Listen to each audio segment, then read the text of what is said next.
Hi friends, today we'll know about the cartilages. There are three types of cartilages: hyaline cartilage, elastic cartilage and white fibro cartilage.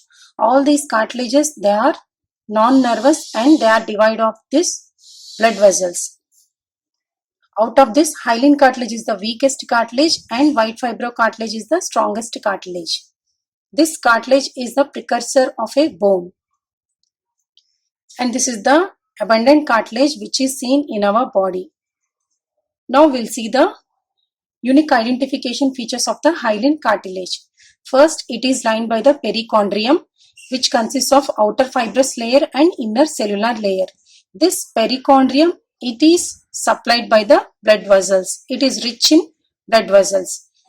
Through these perichondrium, the cell nests in the hyaline cartilage, they attain the blood supply through the diffusion process.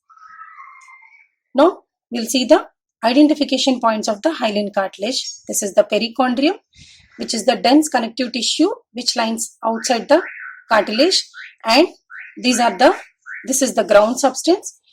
It is composed of cell nest. Here you have to know about cell nest. This is the ground substance which is composed of cell nest and collagen fibers. First we will see what is meant by the cell nest. See, these are the 2 to 3 chondrocytic cells. Chondrocyte cells are, these are the cells of cartilage we call as a chondrocytes.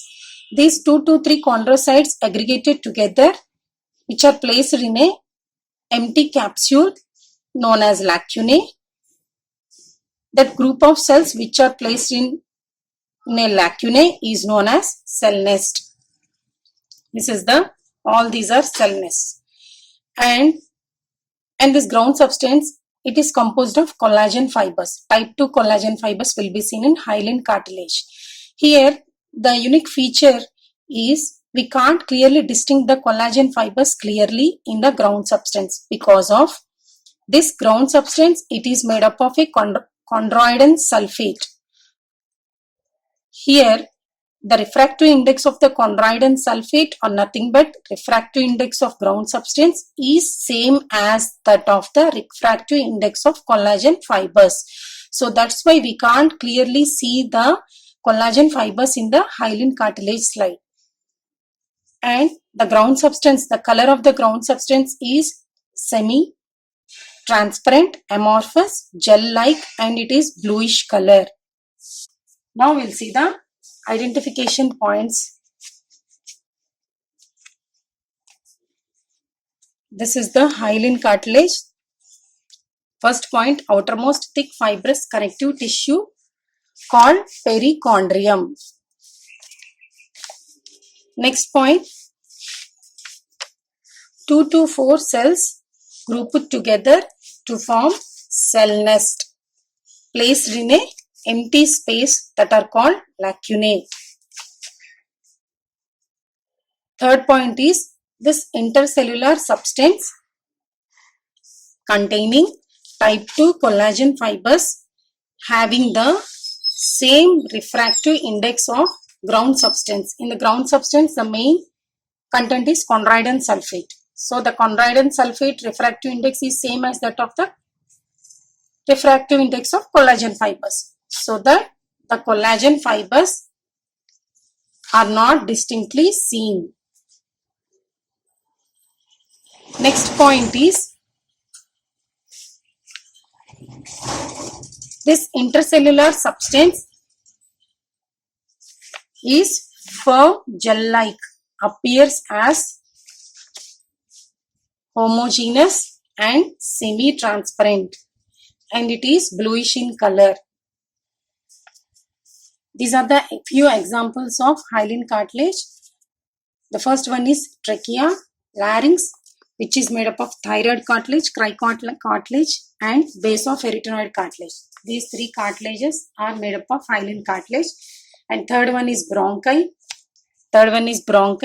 Nose, articular cartilages and costal cartilages, and in fetal skeleton.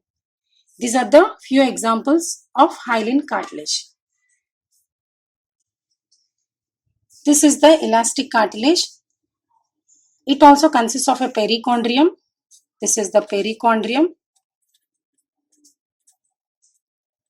which is dense fibrous connective tissue layer, which is rich in blood vessels and nerves. Through these perichondrium, the cells in the cartilage, by the diffusion process, they'll attain the blood supply. Next one, this is the ground substance, which consists of numerous chondrocytes. Chondrocytes are nothing but cells of a cartilage we call as a chondrocytes, which are singly placed, or 2 to 3 chondrocytes we'll see in the elastic cartilage.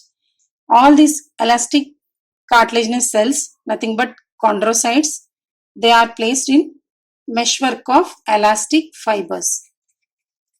This is the ground substance, which is composed of chondrocytes, which are singly placed, or 1 to 2 chondrocytes will be seen, which are placed in the meshwork of elastic fibers.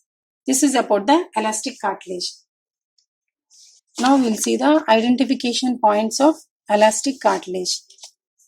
Here the cells are scattered singly or in isogenous groups, like 2 or 3 cells surrounded by a lacunae. And perichondrium is seen in elastic and hyaline cartilage, but in white fibrocartilage, perichondrium is absent.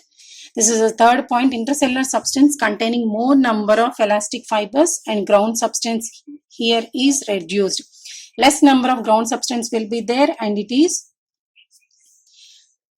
is completely filled by the meshwork of elastic fibers.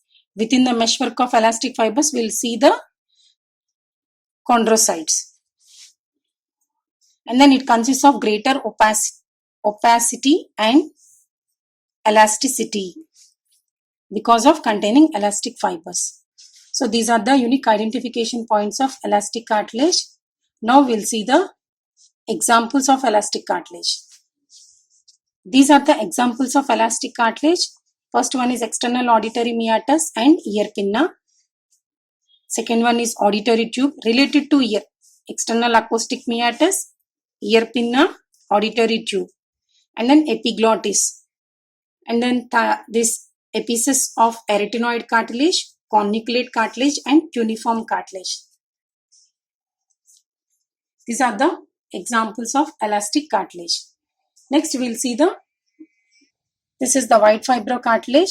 It consists of linearly placed chondrocytes between the bundles of collagen fibers. So that's why this is very strongest cartilage in our body. So perichondrium is absent here. This ground substance composed of bundles of collagen fibers. Between the bundles of collagen fibers, we'll see the linearly placed chondrocytes. That is the identification point of the fibrocartilage. Here we'll see the encapsulated cartilaginous cells lie single or in pairs or arranged in a single rows between bundles of collagen fibers. Second point, ground substance is inconspicuous except it will be seen immediately vicinity of cells. Here the ground substance is more reduced, but it will be seen just around the vicinity of the cells. And there is no perichondrium here. So these are the identification points of white fibrocartilage. Now we'll see the examples. Examples of white fibrocartilage is intervertebral disc, pubic symphysis, and ligamentum teres femoris.